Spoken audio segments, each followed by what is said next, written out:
All right, not technically day 5, but it's day 5 for us, and it's the NFL Combine 2026.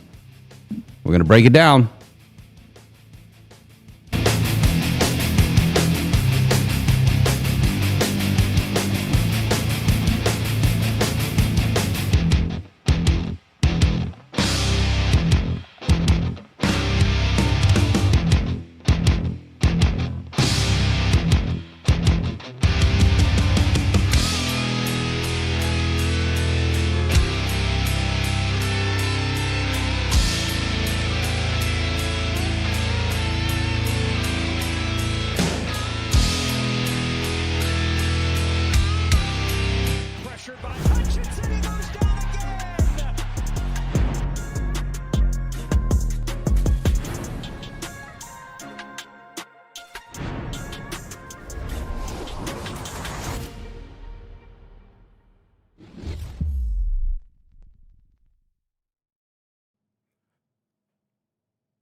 All right, what's happening, everybody? It is, what's Saturday today, Eric? We got one more day to go. Can you believe it?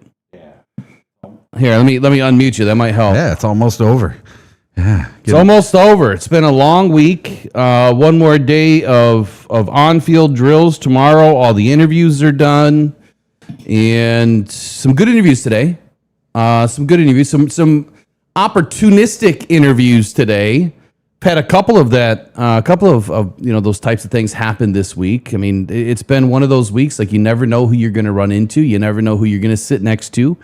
And that is literally, we had so many just chance encounters. Yeah. Right place, right time, man. Yeah. Right place, right time. It was nuts. So we're not going to dilly-dally a whole lot tonight. We're just going to try to get it in, get over, and be done with it so that we can move forward, and then I'll figure out a schedule for next week and which days I might be on, and because I've got some other things I got to do. But today, man, it was an interesting day. I'll just say that. First and foremost, got to give a big shout-out to this guy. Right here, coming up in just a couple of seconds here as this long transition takes forever. Look who the heck we ran into today. All right, Mr. Cory Besh, the one and the only former podcast partner with us, and he's doing well in his new career. He was there on business, which, like I mentioned to y'all last year, Cory had started doing something new. And so he's working with the athletes, man. So he's still in football, and he's having fun with what he's doing. And it's kind of a funny story because Eric, tell him what happened. I'm walking up the stairs in the stadium to go to the bathroom, and I hear Eric, and I'm like, who the heck knows me? I turn to my right, and there's Cory Besh running at me to give me a hug. I was like, right on. So I brought him down to where Will was sitting, showed him where Will was sitting, and he snuck up behind him because Will was almost basically sleeping. Yeah, I was. He was pulling an Aaron Glenn. I was deep into video, man, and I had my glasses on. And next thing you know, I felt like I was about ready to fall asleep. But anyway, I'm watching this video, and someone comes up from behind me and starts shaking me like a tree on my shoulders. And I turn around, and there it is. It's Cory Besh. And I'm like, I did a double take, like, what are you doing here? Like, your brother was here last year. Like, what are you doing here? Yeah. And so, yeah, it was good to see him. Update on Ahmed Hassan He's doing well. He's excited to get going for the season. Obviously, you know how loyal he is and where he wants to be, which is Detroit. And we talked about a lot of different things, life and football and family and, his family. Everything's all good on the Cory Besh front and the Ahmed Hassanin front. So I'm excited to see where he ends up this year. And I think that we all know that Ahmed's ready to come in and fight and try to be on this roster, at the end of the day. So, and every one of our followers, everyone that watches the show, just like me, you guys are all invested. Just like Will, you're all invested in Ahmed Hassanin. Everyone wants to see him do well. So this is the year. Let's see it happen, man. Yeah, I want to see it happen too. I think that there's a lot of things that we need to see happen this year. Next on the Twitter, let's just get into it. Kyler Murray. So today I kind of posted this. I mentioned last week that the info that I had that Kyler Murray was potentially going to be on his way out. There is some information that came out again today. I'm not sure if it's anywhere else out there yet. It could be. Could be the Jets, could be the Dolphins, could be Vegas. It could be anywhere, honestly. But it sounds like they're trying to work out something with Kyler Murray. He could be on the move before or during free agency. Who knows? We'll see. And then there's this a guy by the name of Mike Washington Jr. today, one of the running backs, one of the guys that I'd mentioned to you, proved it today. He just beat Jeremiah Love, had the fastest 40 of the day, coming in at 4.33. Jeremiah Love ran a 4.36. And this guy looked dynamic today. I mean, matters to him or anybody else, but he might crack it. I think that he's going to walk up this draft board quite a bit. I don't think he's any more a third or a forward. Emmett Johnson got this little recording here of him doing his work. And I can't remember if this is the React drill. Yeah, I think it's the React. But do you see his ankle there? Let me try to rewind. Look at his right ankle. Sorry, you're not muted. The second step. Right foot. Look right at this. There. Look at this right ankle right there. If you can see that right here. I don't think he planned on that, but that thing is almost sideways. When he goes to plant, it's almost sideways, and he comes up with power, right? In full sprint and making his move to that second bag. And it just looked like it was normal for him.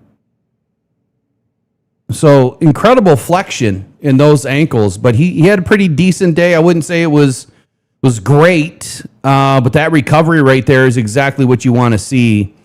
When you're coming up to the line of scrimmage and you happen to run into the back end of your center or the tackle or a guard or the quarterback or whomever, and your foot goes down, that he has that recovery. So I'm going to dig into Emmett Johnson there a little bit more and learn some more. But Mike Washington Jr., for me, he was kind of the star of the day for the running backs. I mean, obviously Jeremiah, had a great day too, but Mike Washington Jr. really proved it. 4.33 today. One of the two running backs that I liked for the Lions.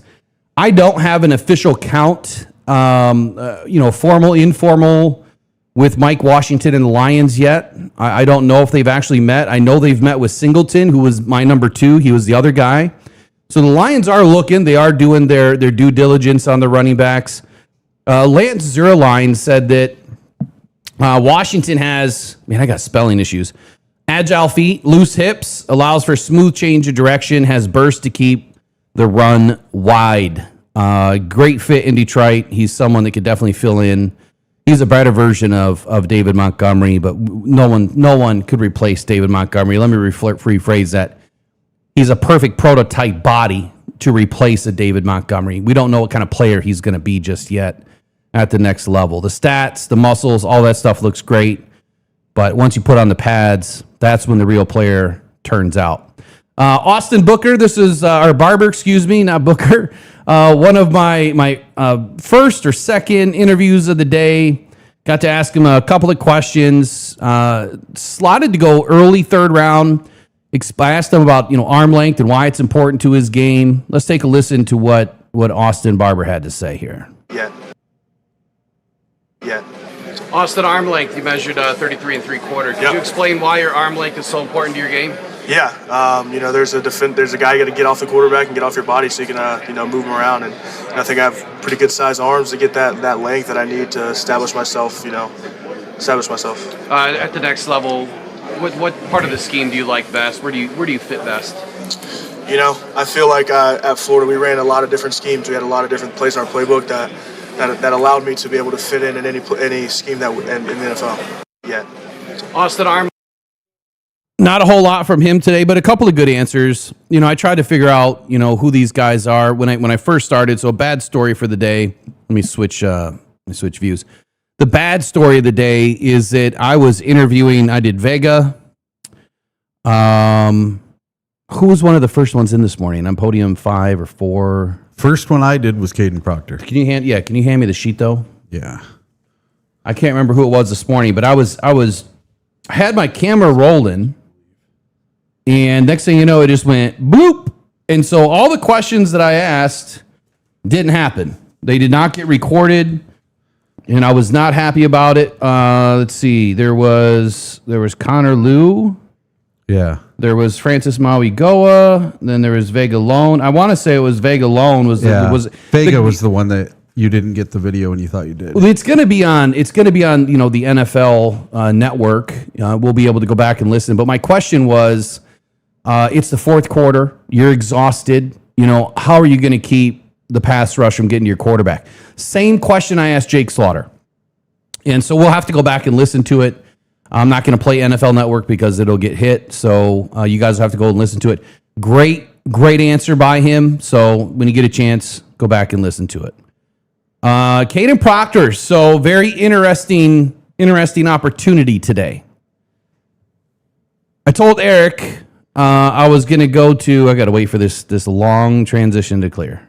My goodness. I don't know what happened with that transition. But I told Eric that I was going to go for lunch, right? And I had a little meeting with my guy who was actually in the building. He's one of the former NFL execs. And on my way back, Caden Proctor happens to be coming up the hallway. And he was talking with somebody, so another person that either he knows or somebody that was in media, just a young lady. And as they finished up talking, I was kind of getting there, right around the same time. I stood there for just a second. And I just asked them for 2 minutes. I don't want any pictures or anything like that. Just 2 minutes of your time. Just want to ask you a couple of questions. Introduced myself, who I was, and said, look, man, I said, I'm really pulling for you, at 17. I said, I hope you go as early as you want to go. I said, I clearly feel like you're the best left tackle in the game, and asked him a couple of questions. Has any teams asked him to move to guard? What were those conversations like? And quite simply, he said this. He said that, the first question was I asked him how much he weighed, going into the combine. Does he feel like he's at a good weight? Because there's a lot of questions about his weight today. And he said that he weighed in yesterday at 348. Whether that's 348 tomorrow, we'll find out. But he did, mention different scales than that, do different things. But he did come in at 348, and he wants to play it under 350. And at under 350 is where he feels that his footwork is the best and that he's a fast player. At 350 or 365, 370, he doesn't feel as fast or smooth. I also asked about the potential to move to guard. If any teams asked him, and he said, quote, a few teams mentioned it. I took all my reps at left tackle. That is where I want to play. As long as I'm playing, I'm happy with whatever. Essentially, he's saying, look, if I've got to start at guard, I've got to start at guard. But I will get out there at left tackle at some point, and that's where he wants to be. That's who he sees that he is at the next level. But chance opportunities today, man, and just being in the right place at the right time is kind of our thing this week. Next up is Blake Miller, one that was mocked to the Detroit Lions by Daniel Jeremiah, and also a lot of other mock drafts and Lions fans and whatnot think that Blake Miller is going to be a good fit. I at the very beginning didn't think that Blake Miller would be a great fit simply because he's tall, he's a little bit leaned out, even though he's 315 pounds. Or at least he was at one point. He just doesn't look it. And I'm wondering how light he came in, for the combine. But my goodness, was he one of the smarter guys, just genuine, easy to have a conversation with. Asked him a couple of questions. We'll listen to that now. Blake, do you see yourself in any specific scheme at the next level? You know, I really, whatever team drafts me, I'm here to learn as much as I can and be the best in their scheme that I can humanly be. You know, like I said, I want to be a sponge, soak up as much information as possible, and then be the best player I can humanly be. Comfortable pulling and or down blocking? Which one do you feel you're better at? You know what? I mean, they both got their pros to them. I mean, pulling, you get to go out there, get some speed going, run through a guy's face, and then down block, you just get to be physical, come downhill on someone, and try and move them off the ball. Who are the tackles you studied the most? I'd say three come to mind. Lane Johnson. I think his explosiveness and then his consistency is just incredible. I really want to have that as a part of my game. I think Trent Williams, his confidence and his swagger is amazing. He goes out there, he knows he's the best player on the field. And also, too, his creativity. I think being able to use defenders' techniques against them, I think that's awesome. You give them something to think about. You're playing the mind game a little bit with them. It's a chess match. And then lastly, I'd say Penei Sewell. I think his physicality, finishing blocks, his nastiness is awesome. And also, too, he's athletic, gets out on the perimeter, gets to the second level, gets to the third level, makes blocks downfield. So there you go. His three best players, I guess you could consider that he mimics his game at or takes great inspiration from. Penei Sewell's nastiness, his athleticism, understanding how important it is to get out on the perimeter and also getting up into that second and third level to make plays. Blake Miller earned, I wouldn't say earned my respect because he doesn't need to do that, but I have more respect for him. Let me say that. I have more respect for his game, his knowledge, his intelligence, as does Jake Slater or Slaughter. We'll get it. I should have asked him how to pronounce his last name today, and I didn't. And it's probably on the sheet. So Blake Miller, I'm a little bit higher on him than I was before. I mean, the tape is the tape. Conversations are great, but the tape is the tape. I'll pause there, Eric. Is there anything that you want to add or speak to with any of these guys? Well, I am hearing this from Blake Miller for the first time. I have not had a chance to see this video. I didn't get to see Blake Miller. I was over on another player, Pat Coogan, and one of the Alabama kids. So I was on the other side when that's Friday. Gotcha. And so I didn't get to see Blake Miller, but man, does that sound like our kind of our kind player? of dude, yeah. What position does he play? Left tackle. Left tackle. Yeah, all right. he'll be a left tackle.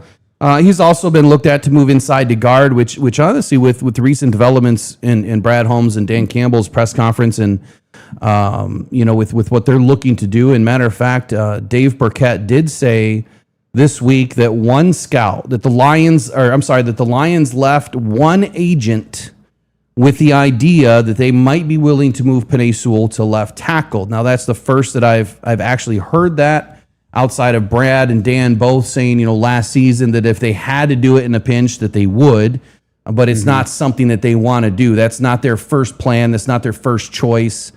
And I can't imagine that that's changed much.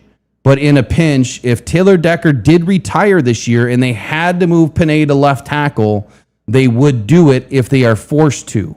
So again, I'm probably 70-30 on that. 70% that they don't want to do it. 30% is like, we have to do it. Bringing in a guy like Blake Miller, I think that can do two things. He could definitely play left tackle. If he's ready for it or not, being a rookie, that's a bigger question. But can he slide in at right guard or left guard? And if Tate Ratledge is moved to center? That's the other way that I see this going down for Blake, that maybe he gets in there and they're just going to fight and claw and scratch for whatever position they get. And that's what it is. And that's our offensive line. I don't necessarily like that. I mean, it sounds great. It's an option. It's an option, yeah. I don't necessarily like it because I want to see guys on this offensive line that have played the sport at the position that they're going to be playing, at the NFL level, and not trying to learn something new when we want to go win a Super Bowl, And I'm not saying that it can't be done. I'm just saying it's that much harder. Yeah. But Blake Miller is good. Now, Caden Proctor, I kind of zoomed right past it. My bad. But what did you have to add on Caden Proctor today? Caden Proctor was great. I have a bunch of videos. I got to clip them up and make some videos out of them. But he had some really good things to say. I got to ask him a couple of questions, and I got to hear a bunch of different questions. Like, he was asked who his favorite 5 linemen in the NFL, and he starts spitting off all the good ones. And his last one was Tristan Wirfs, and I just kind of looked at him like, look at my hat, really? And then they started asking him about catching a pass and if he thought he could do it in the NFL. So I asked him if he had met with the Lions. He said he had, unofficial. And I said, did they draw up any plays for you? And he's like, yeah, they drew up some plays and we talked about this and that. And I said, well, did they draw up any plays for you to go out and catch a pass like Penei Sewell? And he said, no, they didn't. I said, yeah, but you forgot Penei Sewell in your top 5. So it was pretty funny. The guy is very charismatic. 100% he is. He loves being in front of the mic. He loves being in front of people. He eats it up. This kid, talent-wise, in front of a mic, I liked him better than anyone today. He had every answer because everyone was pounding him about his weight, and he was like, I don't care what I got to do. I'll do heat wraps, I'll do diets, I'll do whatever I have to do to keep my weight to wherever they want it to be. And he even said he likes to be under 350.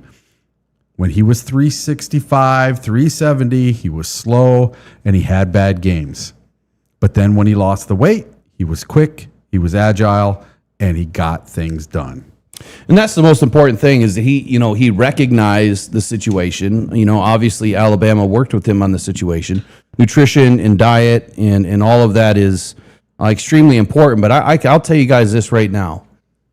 Standing next to Caden Proctor, I've never stood next to a bigger human in my life, I don't think, unless it was at a basketball game. Dude is massive, but you know how we talk about Penei Sewell that just has that washboard effect? He's flat when you look at him, even without a shirt on. He's flat. He's not, the old school big, just a big blubbery kind of guy. I mean, the guy's athletic. He's fit.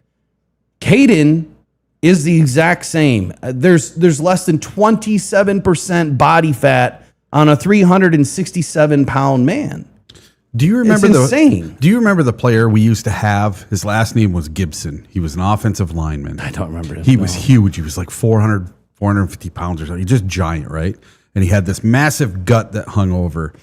And now these guys are hitting weights that I've never seen with a physique that looks like they weigh 250 pounds. Yeah, Caden was massive today, and I think that whoever gets him they're getting a hell of a player. They're getting a hell of a player. And to I guess to comment on the charismatic portion of it, when I was at the next podium over, and I'm kind of keep looking back at Caden because all I hear is the laughter and how funny he was being, and even all the reporters standing around kind of chuckling with him. The guy you could tell is super nice and clearly loves what he does. It's good to have good people like that. He was all business. I mean, I guess I got the idea from listening from afar that he knew, what he wanted to do, knew the game, knew exactly what it took to win at the next level. And I started to hear that more and more, especially with this next guy, Jake Slaughter. Now Jake Slaughter, he was asked a very early question by another reporter as I was standing. It was like one of the first questions of the day to Jake. And the question was, Jake, why do offensive linemen look so much more mature and older? Like you look like you're a college professor, not a 23-year-old football player. And he kind of laughed about it. He said, we had to grow up quick and we had to battle other men. I mean, that's just what it's all about. It's funny you said that because me and another reporter were standing off to the side after I talked to Pat Coogan, and he's like, "Hey, doesn't that guy look at like a U.S. senator or something?" He owns a Tractor Supply store, and he's got 400 acres with a bunch of cattle or something. I'm like, yeah, you're right. He does. Listen, a couple of these guys didn't look like they're in their 20s. They looked like they were 40, 45. Well, so here's what I love. I mean, number one, I can't forget this, but if Jake Slaughter ends up in Detroit, his new nickname is now the Professor. Like, that's it. It's the Professor. You look at the dude, he does look like he's a college professor. And you know what that tells me? He's smart. He's cerebral. And that's exactly what you need. He also mentioned some Detroit Lions players today that he likes to emulate or get inspiration, I should say, from their game. Because like he said, I would never say that, I try to model my game after somebody else or want to be like somebody else. But I'm paraphrasing there. He does, take inspiration of watching other guys film on how to do things the right way. Let's take a listen to Jake Slaughter. Fourth quarter, let's say you're exhausted. How do you keep the pass rush off the quarterback? That's a pride thing to me, 100%. Like, I can't be the guy who's going to let you hit my quarterback. That's 100% pride, and just trust your technique and your fundamentals. What do you think you'd be doing if football was taken away? What do you think you'd be doing with your life? Yeah, I think it'd be coaching. I couldn't imagine my life without it. Who are some of the guys of your position that you look up to or watch film of? I love, I don't ever want to say I model my game after somebody or I'm going to be somebody, but I love, watching the Frank Ragnow tape from over the years. He had unique play style, kind of similar frame, so I love watching this tape. Frank Ragnow is a cerebral football player. How would you say that your shoulder up mentality has grown over the years? No, it was something I really put an emphasis on, my growth, as far as the mental side of the game. And that's something I worked at week in and week out. So, fourth quarter, let's say you're exhausted. That's it for me, man. That's the only thing that matters. When you're a center, we've talked about this. I don't know how many times, guys. Like this game is more about shoulder up, right? And I swear today, Kat had my tongue. Like I couldn't get a functional question out of my mouth today. That makes two of us. Yeah, it's just been a long week, I guess. But this game is all about being smart. You can run a 4.340. That's great. But if you don't know the scheme, if you don't have instincts, if you're consistently second guessing something and you just don't drive on a football, then you're just going to run yourself out of the play. If you're Brian Branch, I said this yesterday, if you're Brian Branch, you run a 4.5, but you're super smart and you know where to be and you know what's happening, you're processing the play before it happens, you're jumping the route before they're jumping the route, then you're going to make plays. And you don't need to run 4.3. And for guys like Jake Slaughter, he needs to key in on all the defensive checks and calls and protections and get that entire offensive line in line, right? I mean, that's where it starts. Between him and the quarterback making the calls and getting everybody to do what they need to do, you have to be smart. If you look at Frank Ragnow, correct me if I'm wrong, but didn't he study something like, wasn't he going to be a physician or a surgeon or something like that? Do you remember? I do not. Frank Ragnow? Yeah. I would have thought he would have wanted to be like Department of Natural Resources or something guy. Well, maybe I'm totally off because it says recreation and sports management. I was going to say maybe it was a different guy. Agriculture or but something. I don't know. Maybe it was a different guy. But either way, the dude was a surgeon on the field, and I think that Jake Slaughter has that mentality. I mean, he's super calm, super collected, and he's all business. He's very stoic up there, and I don't think it's that he didn't want to be there. I feel like he just is a straight shooter like that. Mm-hmm. Just no BS. After seeing some of this, man, I really like it. And you learned a lot about these offensive linemen today. So, like, even guys like Pat Coogan, the guy I really fell in love with before all of this, he had similar answers. And he said I asked him specifically about pulling as a center and if he liked to do it. And he said he loved pulling from the center and was able to, you finally get to go full speed and hit somebody. Yeah. And I loved it. I loved his answers. He was very technical about every answer he gave. Very well spoken. That kid, I can tell you what, right now, in interviews with teams, he's going to know everything. And he was saying that he is the quarterback of the offensive line. He gives out all the calls. He puts everybody in the right protection. He is the one that takes all the weight off the shoulders of the quarterback. And I love that about a center. All right. Let's see here. Made me like him even more.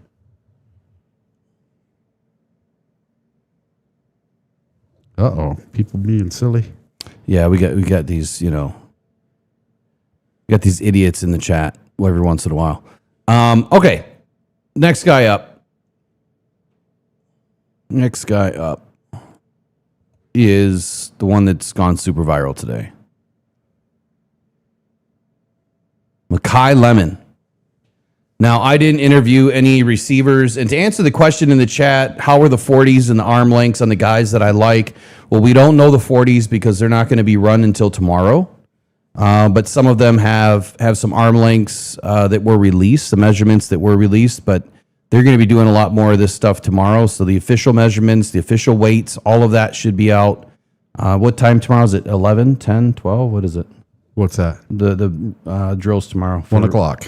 1 o'clock. So they should be out sometime around noon, 1 o'clock. You'll start seeing the weights and the measurements. And then all the official times will be out, when they're done. But Linemen, just watch this dude's face today. The image that's flying around is that, he was very awkward. And I would say that this is very awkward. Makai, who's one NFL player you model your game after or look up to? I probably say Ross St. Brown, what type of grit he plays with, what type of way he can have a positive impact, on the team without the ball in his hands. This isn't the only video, but this is the only one that I was going to find real quick to share with you. But I guess his attitude, his demeanor, like everything was just kind of weird. And one of the reporters said, "I'm uncomfortable. Is he trying to hit on me?"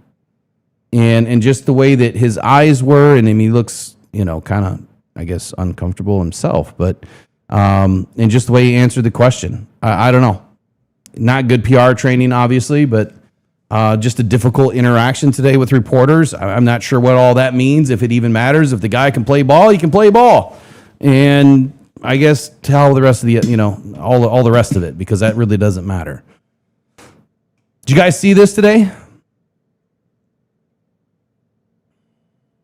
What's on your list?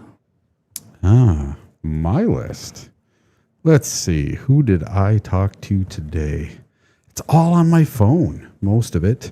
But I did talk to one player today, and his name is Bo Stevens out of Iowa, and he played with no other than Sam Laporta when Sam was at Iowa. And I believe he is a center, if I got it right. And he gave a very good interview. It was really, really good. I got it on video, but I had to watch it to see exactly what he said. So just to recap here, I don't have all the formals that Informals wrote down yet. We just got back maybe an hour ago and haven't been able to sit down. Really, next week, I'll be putting things together for the next week to be able to go through it all. But Arizona State offensive lineman Max Ihanachor, you guys know that this is one of the offensive linemen that is quite raw. I call him a raw moldable, big moldable piece of clay. He's going to have a lot to learn, probably going to slide in at guard to start in the NFL. The Lions did have a formal meeting with him. Not that formal, informal even matters. At the end of the day, it's the tape that matters. Kansas offensive lineman Enrique Cruz had a formal, and then my guy Emmanuel Pregnon, we let you guys know a couple of nights ago that he had a formal visit with the Lions. And then Caden Proctor also had a formal visit with the Lions. And the way that I see these three shaping up is I would say that Caden Proctor, Emmanuel Pregnon, and Max Ihanachor are going to be somewhere between that 17 and 50 range. Caden's going to be in the first round. Max, you might see him go at the end of the first.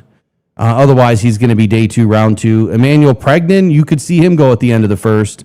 Otherwise, it's day 2, round 2. And if I were to give you guys just a little foresight here, when you look at the guys that we're meeting with, Jake Slaughter is informal, Connor Lew is informal, Pat Coogan is informal, Jaden Roberts is informal, Jalen Farmer is informal. Armaj Reed Adams was informal. Diego Pounds, Austin Barber, Cage Casey, all informal. It tells me that the Lions are doing, their due diligence on all of these guys, as they should be.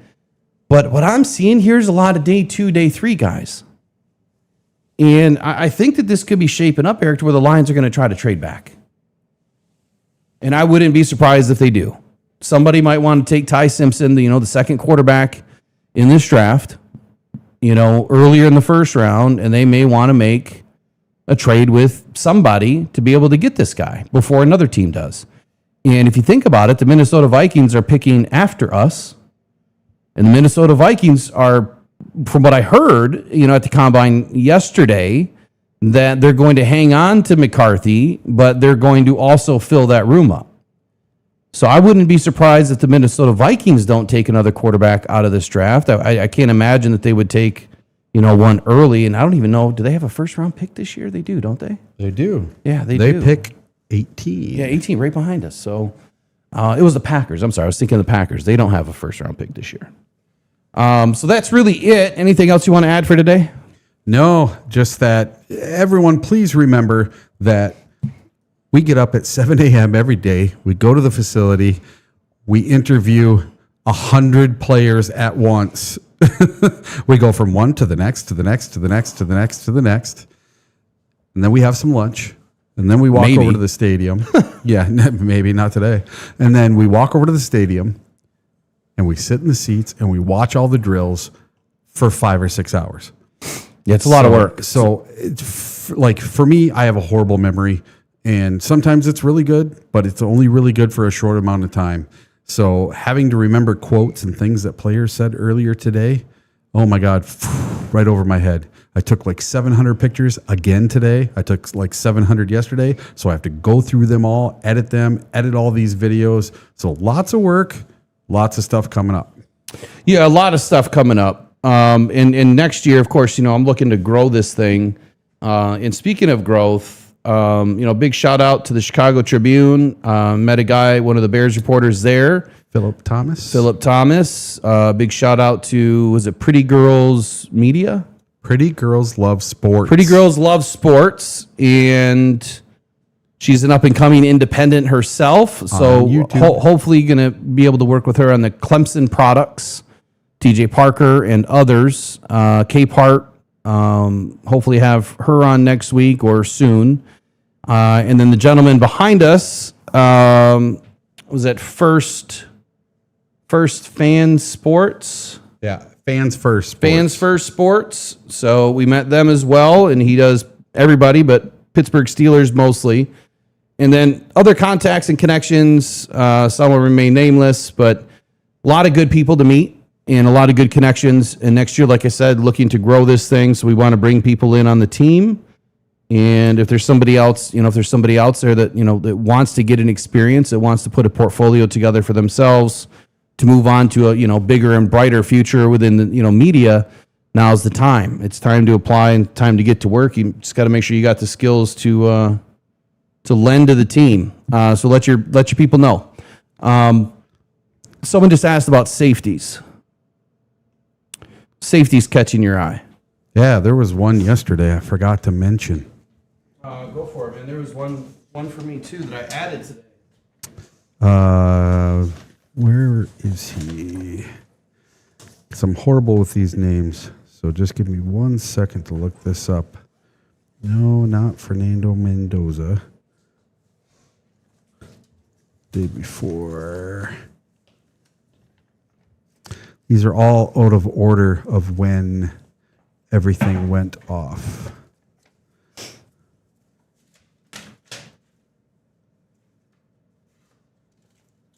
Well, while he's looking that up, let me run through a couple of running backs because there was more than just Mike Washington that caught my eye today. There's another one that is going to make my list.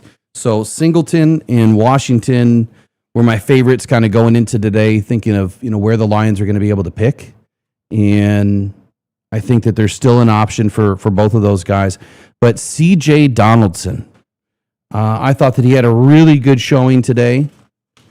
I thought he did it, really well. I don't feel like his 40 was extremely good. Let me just check that out real quick. Let's see. CJ, where are you at? Did he even run the 40 today? Maybe he didn't.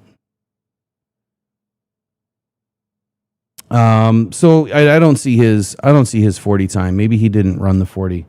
But he looked plenty fast on the field, especially in the Texas angle. The guy was good hands, fluid, quick feet, good burst. Off tackle drill again, same kind of thing. Good contact balance. You could see that he has those hips that can stay level as he's cutting left or right, putting the juice on when he digs and rips forward. Pivot drill, same thing. CJ made it up there again. Good recovery. The flat route, CJ's right at the top of my list again. And a couple of other names. Eli. What's his last name? I can never say his last name. Heidenreich. Eli Heidenreich from Navy. This dude was surprisingly fast and very fluid. I don't know anything about him. I thought Jam Miller had a rough day today. Mike Washington, I'll just go down the list. Mike Washington had a good day. Jeremiah Love obviously had a good day. Jam Miller, I felt, had a rough day.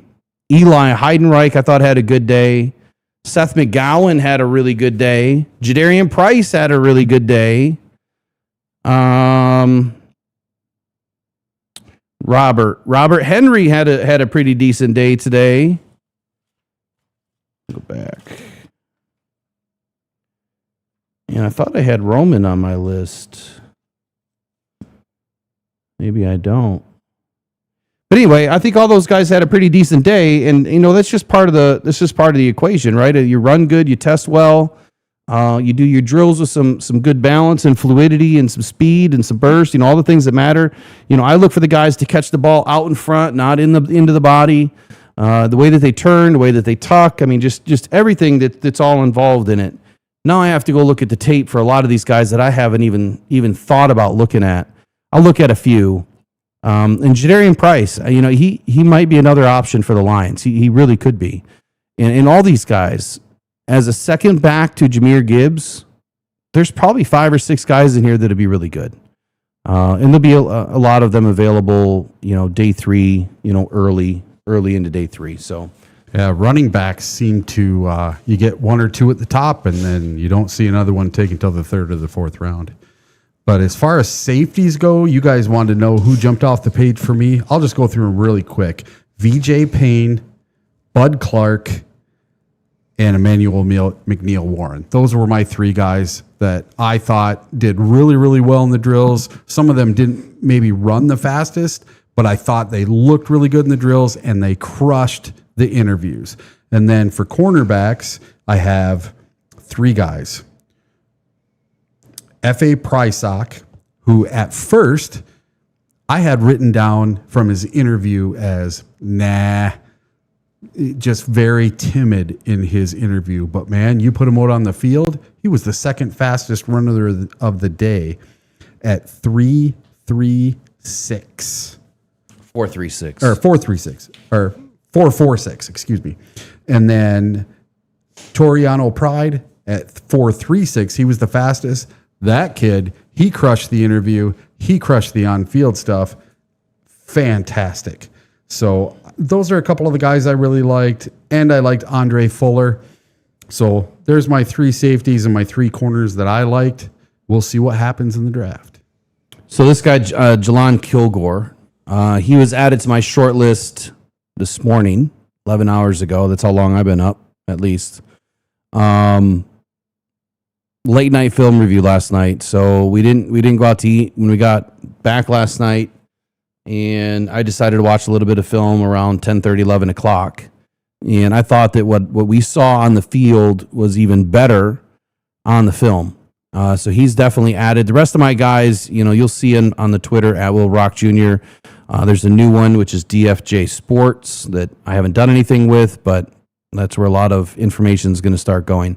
But these are my 7 cornerback short list. You've got Davison, who didn't have the greatest week, but I still like him. Devin Moore, Will Lee. I really liked him. Malik Muhammad, Takario Davis, Ephesians Prysock, Latrell McCutcheon Sr., all good dudes, all tested well. And safeties.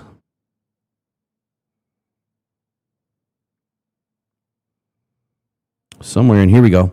Emmanuel McNeil Warren, AJ Halsey, Kamari Ramsey, Zaki Wheatley, who he really stood out to me big time, and then Lorenzo Styles.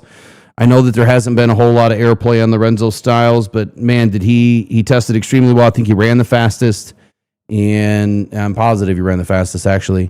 And he was slotted somewhere around 220 by a lot of mock drafts. And personally, I think he's going to get taken ahead of 200. And I think 180 is probably a good spot. End of the fifth, somewhere in the fifth, could be into the sixth. So that's it. Those are my guys, and that's it for today. So anything you want to end with? Thank you guys for tuning in all week. Sorry we were on our normal everyday schedule. Sorry I can't talk. I've been at it all day. And we'll see you guys in a little over a week. I'll see you guys next week. I know I'm going to be on at least one day before I take a chill, so I can do more of a recap. Probably be Monday, Tuesday. We'll see. But that's really it. I'll dive deep. We'll bring more information. This is our first week here at the Combine, credentialed, so there's a lot of information to soak in. And now it's time to digest. And that's why we need more people, because we need more time. We need people going live, producing videos, producing articles, taking the information that we're learning and producing content with it. So if you'd like to do that, make sure you email me at mailbag@rockdown.com. We'll see you guys in the next one. Go One Pride, go Detroit Lions. Adios. Pressure